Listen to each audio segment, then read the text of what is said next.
How do I reduce my personal tax? That's what we're talking about today on the eCentral Business Show. I'm John Nayler, joined by a resident expert accountant, Robert King from Xperion. Thanks for coming on the show. Good to be here. Now, a couple of videos into your first series here. How are you enjoying the process? So far, so good. I've managed not to talk about tax during any of our previous videos, but I knew it had to come up sooner or later as an accountant. Now's your moment in the sun, Robert. Yep, absolutely. That personal tax, I mean, there's not a lot you can do when you're a PAYG type employee, or is there? Well, look, if you're just a PAYG, there's not, but there's little bits and pieces you can add on to there. So, first of all, I mean, super, we're always telling clients to put money into super, and that is number one. So, a lot of people, if they're younger, they don't like that concept of putting money into super. But look, I've had so many of my clients, once they hit that 50 years of age mark, that they say, why didn't I put super in back when I was younger? So I wouldn't know anybody like that. No. There's a few around. But yeah, look, super can save you tax, particularly if you're earning reasonable money, you're paying top tax bracket or even just under. You put money into super, you're saving 10-20% in tax. Yeah, I was just reading that Barefoot Investor book recently, and that's a big piece of his advice. You're like, use it. It's there. Yeah. It's a discount on your retirement, effectively, is the way he pitched it. Yeah, absolutely. And some people struggle with it again because they say the government's going to change the rules on super. My answer to that is they'll change the rules on everything. They change the rules on capital gains tax. They change it on personal tax. They change it on everything. You can only make a decision on what the current rules are right now. Super's the best option. Okay, fabulous. What else you got on the list there for us? Quite often for our high income earners, so people that are earning good money, they want to buy investment properties. If you have a real tax problem, quite often the best way to do that is to buy new properties that have a really good depreciation. So typically that's something that's from a developer, and you do have to be careful because there's a lot of companies out there that are spruiking by property and they get kicked back from developers and all that sort of thing. So you've still got to make sure that the property stacks up and is a good investment. Never buy anything just for the tax reasons. So buy a good property in a good location which has that depreciation, because that depreciation can actually get you thousands of dollars back in tax every year. Yeah, now you get advanced depreciation on charter boats. How do you feel about that, Rob? No, that's another time. You said you weren't going to talk about charter boats.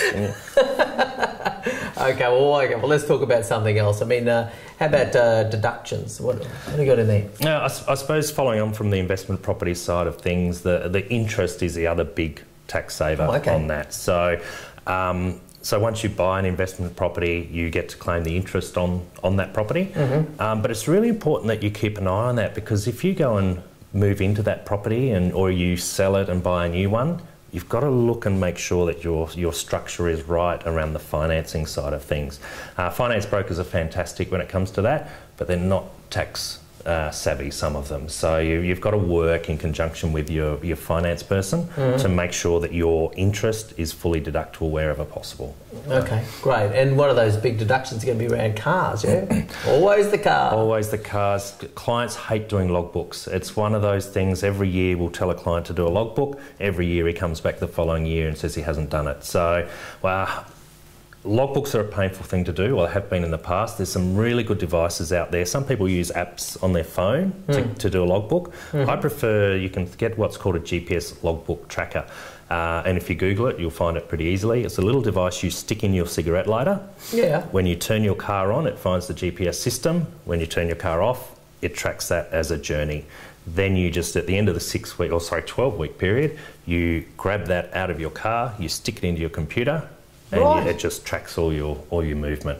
Okay. And then you give that to your accountant at the end of the year. As a techo, I like the sound of that. That sounds like a bit of fun to me. I'll see if I can get you one. Oh, goody gumdrops. Okay. All right. Now, and the other thing that you should put on the list over there on the white bodice is prepaying expenses. How does that work? Yeah, look, quite often when we speak to clients, we say, well, if there's any expenses that you are going to incur anyway in July, can you bring those forward into June? Not always possible, but quite often you can bring those forward and bring them into this year as well. So, and actually interest is an interesting one you can do that with as well. So if you've got an investment property, you could move that property or the loan on that property to a fixed interest loan, and then prepay the interest for 12 months. I've heard of that. It's a bit of a sleight of hand type thing, but it is possible, yeah? Yeah, you can, but you got to remember though, all you're really doing is bringing that deduction forward into this year. So you then lose that deduction next year. So you do have to be a little bit careful of conscious whether your income's going down. Absolutely, yeah, and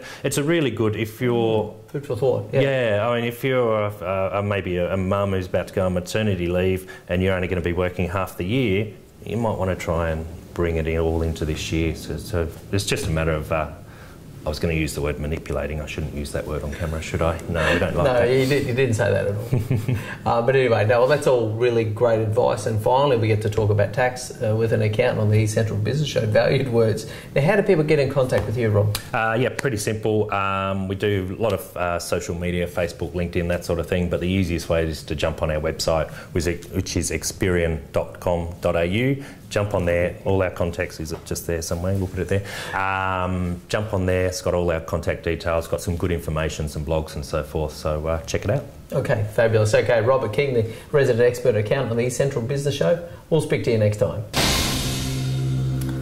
So thank you very much, Robert, for being the resident expert accountant on the eCentral Business Show. And so just in this little post-roll segment, let's just talk briefly about who Xperion are and the sort of client you like to talk to. We've got 2 minutes. Let's go. 2 minutes. All right. We like to think we're a little bit different to other accountants out there. We like to wear, as you can see, jeans and a t-shirt and a jacket, as opposed to your typical accountant who wears a suit and tie and sits behind his desk all day. So we're a little bit Don Johnson of accountants. I didn't want to say anything, but now you've mentioned it, so you could be right. I think we're a little bit more approachable than a lot of other accountants out there. And as I've said in the past, one of our philosophies is not to charge people for phone calls. We don't want people sitting there afraid to ask us a question because they're going to get billed for the time. Yeah, okay. Fabulous. Importantly, the disclaimer in these video segments we do, is it advice? Yeah, look, and that's very important.